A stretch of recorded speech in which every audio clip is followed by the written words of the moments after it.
right now we want to head back home here with a big story that you all heard about last month. A Batavia chiropractor was arrested for basically secretly recording some of his patients, including multiple children in this case. He is facing several charges, and we have just learned some new information today, some updated information on this case. And joining us now is the Kane County State's Attorney, Jamie Mosser, to update us on what's happening. Thanks for joining us. We appreciate it. Thank you for having me again. Okay, so just to go over, he's facing multiple counts. His next court date isn't until January, but I understand that you guys have some important information, including the fact that you are getting thousands of tips from people who are calling your tip line. Tell us about that. Absolutely. So we're well over 1,000 now at this point of tips. And what we want to let people know is that right now we're trying to prioritize them. If you're calling into the tip line and we were able to link your name with one of the videos, we're making that our top priority, and we'll call you back as soon as possible. If we haven't found any information that you might or might not be on one of the videos, we're still processing a lot of data, a lot of photos, a lot of videos, and so we will get to every single call as soon as we possibly can. Are you surprised at how many people have called in? Because he ends up facing all of these charges. It's his practice, and all of a sudden there's concerns, more calls coming in. Does this mean that you think you're going to find more victims? We do think that there'll be more victims. I am not surprised. This was a person who was respected within the community, and when you're respected within the community and you provide service such as this, more people are going to go to somebody who's highly respected than somebody who's unknown. So we're not surprised about the amount that we're having. It's just more deflating to know how much of a negative effect he had on our community.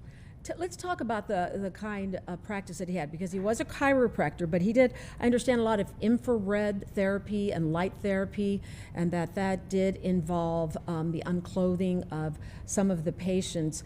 Let's talk about this practice. Who was the typical patient that went to him? Did he have a following because you said he was so well respected?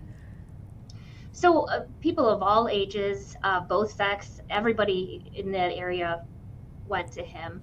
He did say on his website that he had a specialty that was for children. So obviously he saw both children and adults as a result of all of this.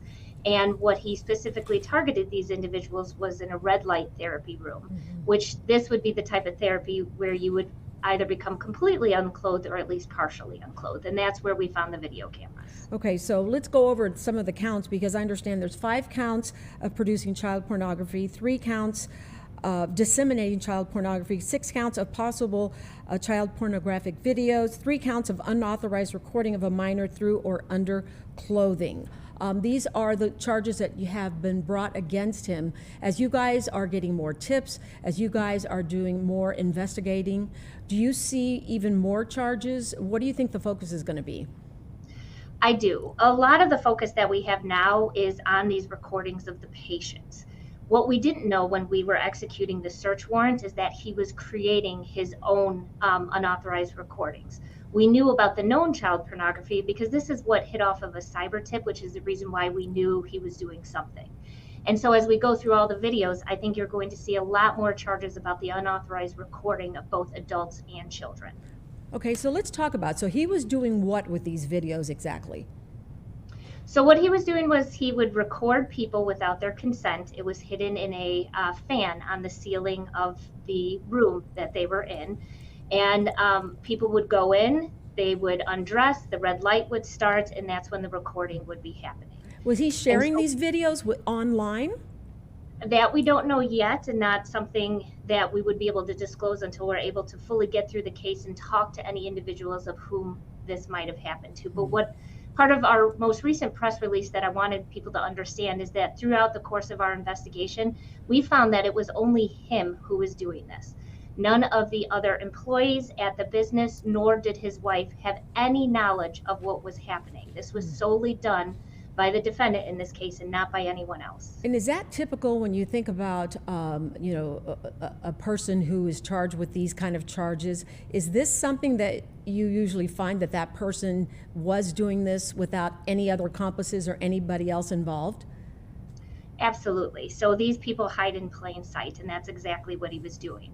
He had a business where he had access to people in a vulnerable state. And so this is something he would have kept hidden for himself and would not likely have shown or told anybody else. And the way the camera was positioned, I don't believe that any person would have been able to see that, whether it be an employee or even a patient who was there. So the next court date, I understand, is January 8th. It sounds like you guys are gathering a lot of information. It's coming in really fast. What's the next step? What do you see happening now before you hit that January 8th court date? So we have to turn over all of the information that we have. So we don't turn over all the videos and the photos because those are going to be protected. And so people who may be on that need to understand that it's going to be kept in-house and viewed only by a defense attorney in a protected setting. What we're going to be doing is gathering all of the other reports, any other information that we have, and disclosing all of this to the defense attorney because he needs to do his portion of the job. So this is going to be months before we see a resolution to this case, just because of the amount of evidence that we have right now. Wow. And it sounds like a lot more coming in. If I may ask you, maybe somebody at home is watching, or maybe somebody has had this experience, or maybe somebody thinks that it could have happened to someone they know or love, or even to them. What do you want them to know? We want them to know that we're combing through all of this and we are going to protect your privacy and your dignity.